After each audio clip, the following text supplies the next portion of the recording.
We live in a psychology-based, corrupt, corporate eugenic system where the geeks team up with the rich kids at prestigious colleges and have vested interest with them in enforcing social norms that ultimately elevate them above everyone else in the eyes of the masses if these social norms are applied correctly.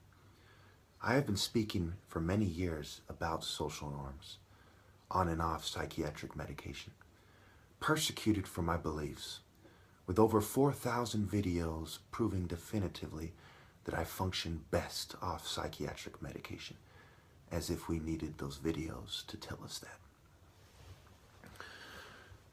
Geeks, corporations, colleges, eugenicists, etc. have vested interest in hypergamous activities and philosophies, hypergamy-friendly philosophies, and the sapiosexual movement, which values the traitors specifically from their treacherous perspective at that over the righteous men, which creates a world of moral relativist geeks who are too pussy to stand up to wicked men. The kind of, okay, we'll do it motherfuckers, because they have no heart and no understanding of spiritual warfare or true warfare. Thus, the tech crowd gets rewarded for contaminating the planet and advancing the surveillance state. Thus, the bankers, the shrinks, the pharmaceutical companies, six-figure cronies, and so on. We see the chemists, the biologists, the corrupt businessmen. We see those people that invent diseases and new forms of chemical and biological warfare being rewarded, okay? We see heartless, ruthless CIA operatives being rewarded. So the pie is being divided amongst the unscrupulous, the unethical, and the utterly cowardly.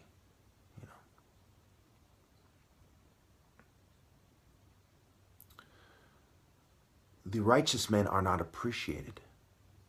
The martial artists are not appreciated. The deepest, the wisest, and the best are not appreciated. They are not appreciated by mainstream society as a result of secret society philosophies. So certainly one would be a great fool to think that they will find like minds in some kind of secret society, which is almost certainly Luciferian or occult compatible. And what are the qualities of these geeks in the first place, one might ask? Well, they are obsessive and compulsive. They tend to speak quickly. They tend to live in their own little geek little world. The difference is they have projected and impressed the values of that geek world, that unscrupulous, moral relativist, borderline nihilist, geeky, narcissistic world onto the rest of us. They are conformists. They are cowardly. They tend to be sexually insufficient, often gay and effeminate. Not very athletic, lacking the physical prowess, the spiritual prowess, and the mind, body, soul that comes with being a great man.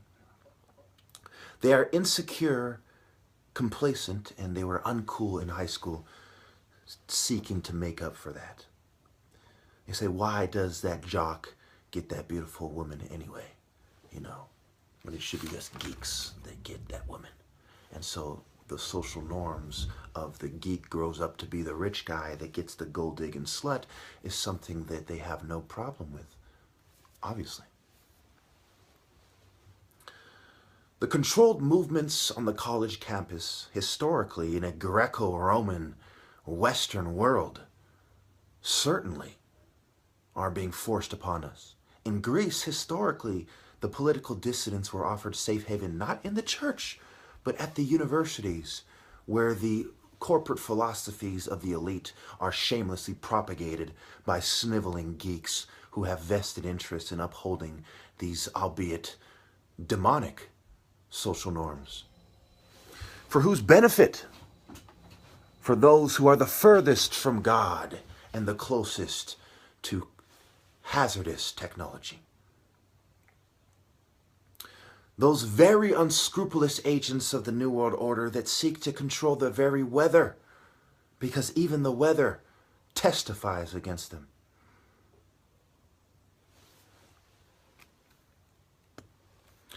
They uphold the appalling psychological construct of the intellect, of the pyramid of perceived intellect.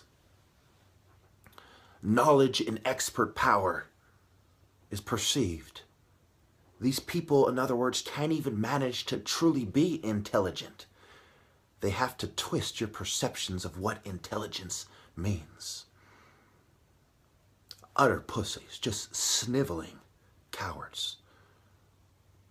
Truly subhuman when you think about it. When you understand what it means to be human, to stray away from the great martial artist leader is inhuman.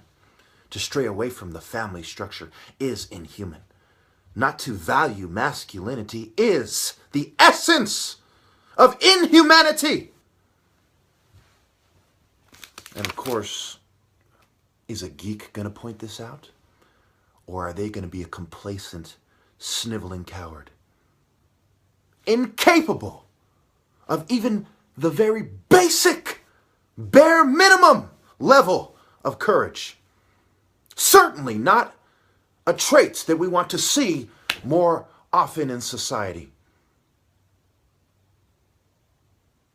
Certainly not respectable. I would not want to raise a geek coward, much less create a society full of them.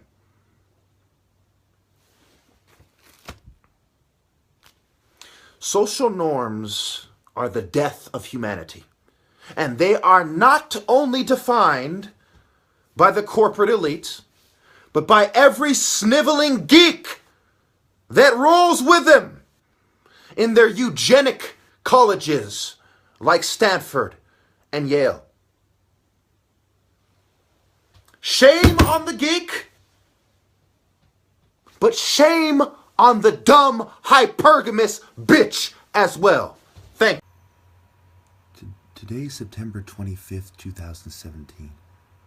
What this video from 4 years ago yesterday shows you is that I've always seen things pretty much the same way. Listen very carefully. People in charge are Nazi sympathizers because they believe in the same sentiments and philosophies that the Nazis do. Whether or not they believe in putting people in camps and killing people violently, they believe in the same philosophies and sentiments. Now, I'll start with the definition of mental disorder. A mental disorder or psychiatric disorder is a psychological term for a mental or behavioral pattern or anomaly that causes distress or disability, and which is not developmentally or socially normative.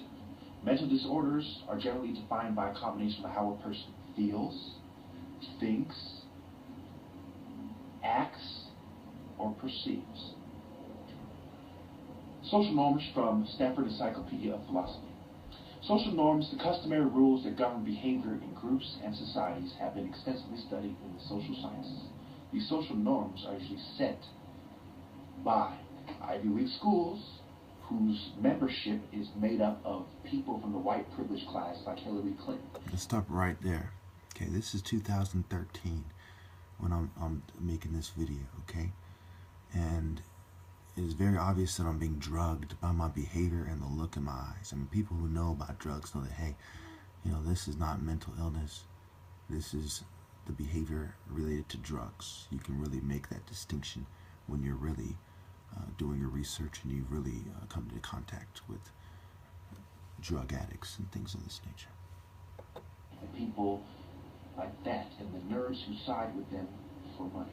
Very Because someone's a characteristic. nerd doesn't mean that they have morals and principles and ethics and values. Now I'd like to go to the timeline and end it there, since each video will be under 2 minutes and very articulate and calm. So and also notice that the date, right? This is September 2013, not December, when I made my last Top Martial Artist Challenge 2013.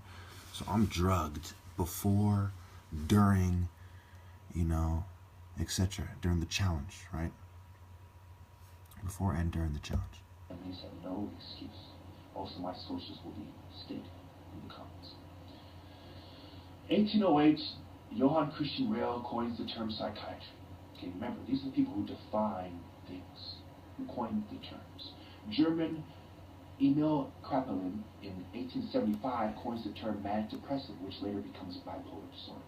1939 to 45, World War II, Nazi science experiments on you know, 1945, I'm on psych meds at this point, I believe. You can tell by that. Noise the 45, it kind of makes my voice sound, you know. Advancement of psychiatry. 1965, Franz Kalman, who studied under famous Nazi scientists before World War II, pioneered the genetic basis for mental disorders, dies. 1987, Prozac is approved, and in 1989, the Berlin Wall comes down. America is done looting Nazi science, including psychiatric experiments. Let's go to drugs.com, Depakote side effects. These are the meds I'm currently prescribed. And you look here, you see a whole bunch of side effects that mess you up. You know, difficult or labored breathing. Okay, you can imagine how that messes you up in martial arts. Breathing is part of it. You know, you see the muscle cramps and pains, the side aches, the shivering, the sleepiness and drowsiness, trembling of feet, tiredness, weight gain or weight loss, blurred vision, change in balance, change in patterns of speech, showing the change in brain functioning and so on. You know, and tons more.